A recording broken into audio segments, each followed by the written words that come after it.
Hello dear students, welcome to the official YouTube channel of Zenith Academy. আমি Shantanu sir. আজকে তোমাদের ক্লার্কশিপের যে fourth সেশনটা আছে, অলরেডি আমি 3টে সেশন আপলোড করে দিয়েছি। ফোর্থ সেশনের উপর আজকের লাস্ট ভিডিও। তো যাদের এই ফোর্থ সেশনের শিফটে ক্লাস এক্সাম ছিল তারা এই সেটটা মিলিয়ে নেবে, আর বাকিরাও দেখে নেবে। তো আজকে আমি ফোর্থ সেশনের ইংলিশের কোয়েশ্চেনগুলো নিয়ে ডিসকাস করব। তো চলো দেখো, ফার্স্ট কোয়েশ্চেন যেটা দিয়েছে, a word that is spelled or pronounced like another word but have completely different in meaning। মানে কি, যে একটা ওয়ার্ড স্পেলড অর প্রোনাউন্স, মানে হয় স্পেলিং কিংবা তার প্রোনাউন্সিয়েশন একই, কিন্তু তাদের মিনিং একদম আলাদা। তাহলে কি হবে? মানে প্রোনাউন্স মানে সাউন্ড বোঝাচ্ছে, তাহলে সাউন্ড হলে আমরা কি করব? হোমোনিম।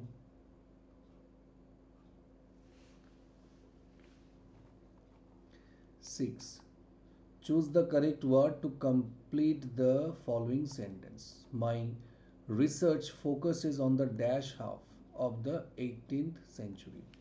এই টাইপেরই কোয়েশ্চেন আগেও একটা সেটে ছিল। তো হাফ, সেকেন্ড হাফ বা পরের হাফটাকে বোঝাচ্ছে, তাহলে আমরা লেটার হাফ করব, অপশন বি করব, পরবর্তী।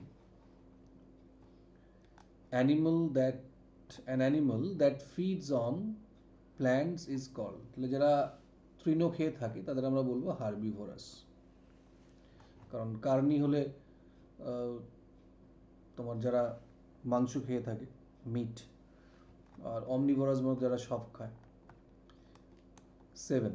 Neha played when evening came, এখানে বলছে identify the clause in the following sentence. তো অ্যাকচুয়ালি এই কোয়েশ্চেনটাতে দেখো দুটো ক্লজ আছে, কিন্তু মানে নেহা প্লেড এটাও একটা ক্লজ, আবার ওয়েন ইভিনিং কেম এটাও একটা ক্লজ। অ্যাকচুয়ালি কোয়েশ্চেনটা এরকম দিলে ভালো হতো যে আইডেন্টিফাই দ্য সাবঅর্ডিনেট ক্লজ বা আইডেন্টিফাই দ্য অ্যাডভার্বিয়াল ক্লজ কিংবা প্রিন্সিপাল ক্লজ। যাই হোক, শুধু ক্লজ ফাইন্ড আউট করতে দিয়েছে। তো এখানে দুটোই clause, Neha played principal clause, when evening came subordinate clause. এবার আনসার দুটোই হতে পারে, কিন্তু এখানে সেরকম কোনো অপশন দেওয়া নেই। তবে মোস্ট প্রবাবলি এখানে ক্লজের টাইপটা জানতে চেয়েছিল। যাই হোক, তাহলে সেই দিক থেকে ওয়েন ইভিনিং কেম এটা আমি আনসার করছি। কারণ এখানে দেখো দুটোই প্রিন্সিপাল ভার্ব আছে, মানে ফাইনাইট ভার্ব আছে। নেহা প্লেড এটা finite verb, when evening came এটাও ফাইনাইট ভার্ব, তাহলে দুটোই ক্লজ আছে। When what is the noun form of restrict? Restrict থেকে রেস্ট্রিকশন, এটা তো নাউনের ক্লাসে অনেকবার হয়েছে। ডটার্স ইন ল, মানে রুট নাউনটার সঙ্গে এস হবে, তাহলে ডটার্স ইন ল, বি হবে অপশন। 4 বলছে we have been working dash this morning, তাহলে পয়েন্ট অফ টাইম, একটা সময় থেকে কাজ করছি, পারফেক্ট কন্টিনিউয়াস টেন্স, সিন্স হবে। যদি সময় ধরে বলতো for 2 hours, for the whole day, এরকম যদি হতো তখন ফর হতো, আর পয়েন্ট অফ টাইম তাহলে আমরা সিন্স করব। What is the antonym of confirm? Confirm মানে কি? এগ্রি করা, কোনো জিনিসে এগ্রি করা, সাবমিট করা। তাহলে সেদিক থেকে তোমার রেবেল মানে কি? কোনো কিছুর আগেনস্টে চলে যাওয়া। আবার কনফ্লিক্ট এটার মানেও তাই, দ্বন্দ্ব, ডিসএগ্রিমেন্ট। তাহলে সেই দিক থেকে 1 আর 3 দুটোই হওয়া উচিত, মানে option A. A dash of lions, লায়নের গ্রুপকে আমরা বলি প্রাইড। আবার এই প্রাইড মানে যখন সিমিলেতে ইউজ হয় তখন বলে অ্যাজ প্রাউড অ্যাজ পিকক। আচ্ছা, wisdom is always better than strength. তো উইজডম কোনো ওয়ার্ডের শেষে মনে রাখবে ডম কিংবা নেস কিংবা শন কিংবা হুড, এই ধরনের যদি শেষে সাফিক্স থাকে তখন আমরা সেটাকে অ্যাবস্ট্রাক্ট নাউন বলি, অ্যাবস্ট্রাক্ট নাউন। তাহলে উইজডম অ্যাবস্ট্রাক্ট।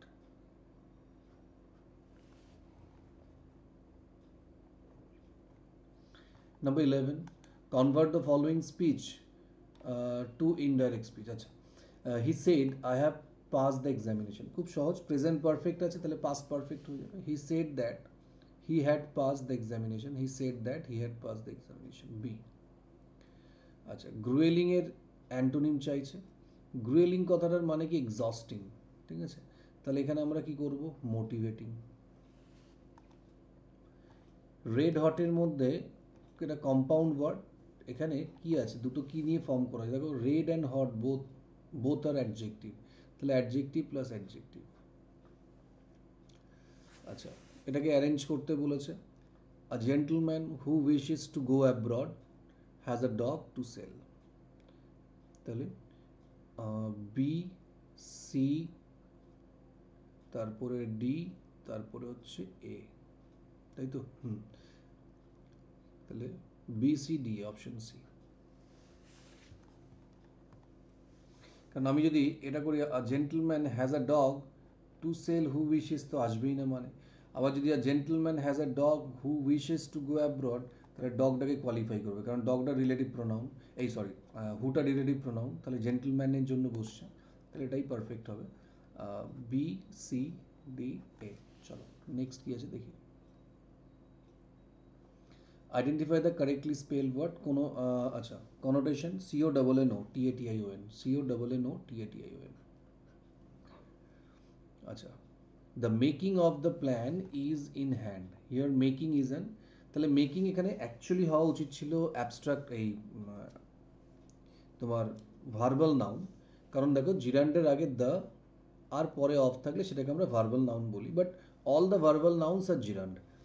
মনে রাখতে হবে সমস্ত ভার্বাল নাউনগুলি যেগুলো আইএনজি থাকে, নট আইএনজি ছাড়া অন্য ওয়ার্ডগুলো দিয়ে ভার্বাল নাউন হলে সেটা জিরান্ড হবে না, কিন্তু যদি আইএনজি দিয়ে কোনো ওয়ার্ড ভার্বাল নাউনের মতো কাজ করে তখন সেগুলোকে আমরা জিরান্ডও বলতে পারি, but not all the gerunds are verbal noun. তো এখানে ভার্বাল নাউন অপশনে নেই, তাহলে জিরান্ড করব। যদি অপশনে ভার্বাল নাউন থাকতো তাহলে ভার্বাল নাউন হতো।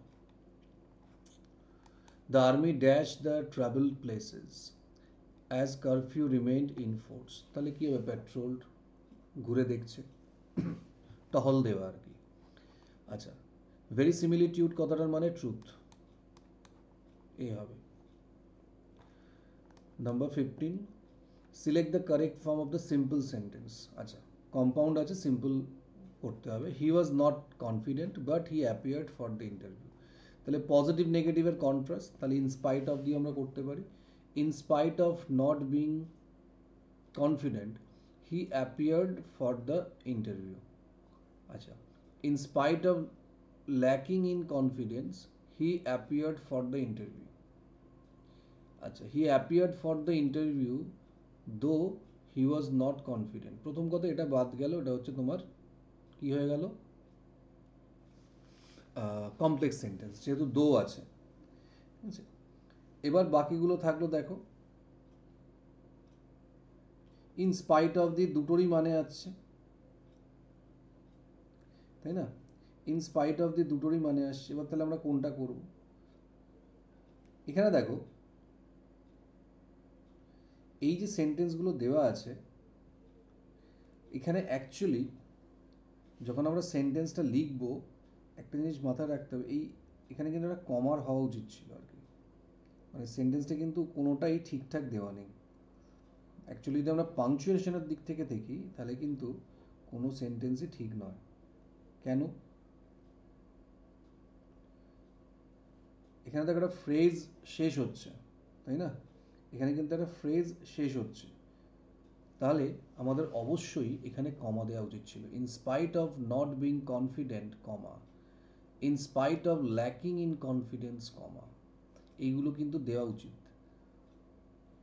যদিও পাংচুয়েশন থেকে জেনারেলি এরার আসে না, তবুও এখানে কোনো অপশানগুলোই যদি তুমি গ্রামাটিক্যাল দিক থেকে দেখো আর কি, তাহলে কোনোটাই কিন্তু ঠিক নয়, বাট এখানে যদি কমিশন অবভিয়াসলি এই আনসারটাই নেবে, কারণ কমাটা বাদ দিয়ে যদি ধরা হয়, যদিও উচিত নয় এটা, যাই হোক, in spite of not being confident he appeared for the interview, এটাও যেমন ঠিক, in spite of lacking in confidence he appeared for the interview, দুটোই হবে। কমা বাদ দিয়ে বললাম কিন্তু, কমার দিক থেকে দেখলে দুটোই ভুল কিন্তু। she had not appeared. Appeared হচ্ছে তোমার turn up. Appeared হচ্ছে turn up. The plural form of hypothesis. Hypothesis R s হয়ে যাবে, es হয়ে যাবে, hypotheses. Hypothesis. What is the negative form of the following sentence? Alfred was the best king that even reigned in England. Alfred was the best king that even reigned in England. তাহলে negative করতে হবে, তাহলে no other king as good as Alfred ever reigned in England, এটাই করতে হবে। No other king as good as Alfred never reigned in England.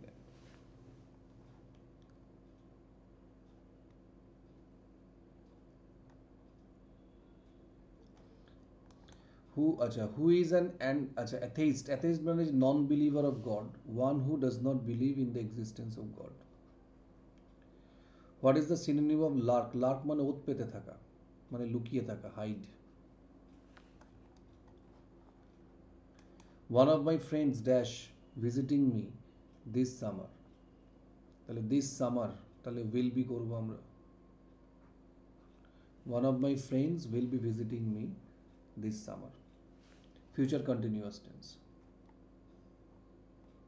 এবার প্রশ্ন হলো যে আর কেন করলাম না? ফার্স্ট হচ্ছে এই দুটো এমনি আমরা এলিমিনেট করে দেবো। কেন? One of, each of, one of, either of, neither of থাকলে এই আগেরটাকে দেখে আমরা ভার্ব বসাবো, তাহলে ওয়ান সিঙ্গুলার কোনোভাবেই আর হতে পারে না। That is a fault that will write itself. তাহলে এখানে রাইটটা কি? খুব সিম্পল, দেখো উইল এখানে মডেল অক্সিলারি, তাই না? মডেল অক্সিলারি মানেই হচ্ছে যার পরে একটা সবসময় প্রিন্সিপাল ভার্ব লাগবে। যেমন বি ভার্ব, হ্যাভ ভার্ব বা ডু ভার্ব, প্রাইমারি অক্সিলারিগুলো কিন্তু মেন ভার্বের মতো কাজ করতে পারে, but modal auxiliary can never make a sentence alone. শুধু মডেল অক্সিলারি কখনো সেন্টেন্স তৈরি করতে পারে না। তার মানে যখনই মডেল অক্সিলারি থাকবে, শ্যাল, উইল, ক্যান, কুড, মে, মাইট, এগুলো, তখন অলওয়েজ তারপরে একটা প্রিন্সিপাল ভার্ব থাকবে। তার মানে রাইট এখানে কি verb? Complete the idiomatic expression. Birds of the same feather flock together. মানে একই ধরনের ব্যক্তি। Identify the complex sentence from the option below. Complex sentence মানে হচ্ছে subordinate principal clause-এর combination. He went to his father's native place. Simple. He succeeded although his success was not expected. হতে পারে he was a mere boy, but হবে না, compound হয়ে যাবে। He must have done his duty for his, এটা compound হয়ে যাবে, তাহলে option B.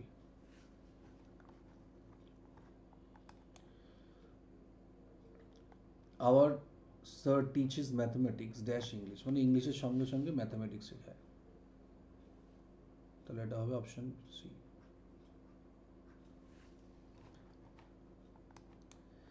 Cartography, maps, study of maps বলবো। ওকে, তাহলে এখানে 30টা কোয়েশ্চেন আমি এক্সপ্লেন করে দিলাম, দেখে নেবে। কারোর কোনো কোয়েশ্চেনে যদি ডাউট থাকে অবশ্যই তোমরা কমেন্টে জানাবে, আর কেমন লাগলো সেটাও কমেন্টে জানাবে, ভালো খারাপ যেমনই হোক সেটা কমেন্টে জানাবে। আর যদি ভালো লাগে চ্যানেলটাকে শেয়ার করবে, সাবস্ক্রাইব করবে।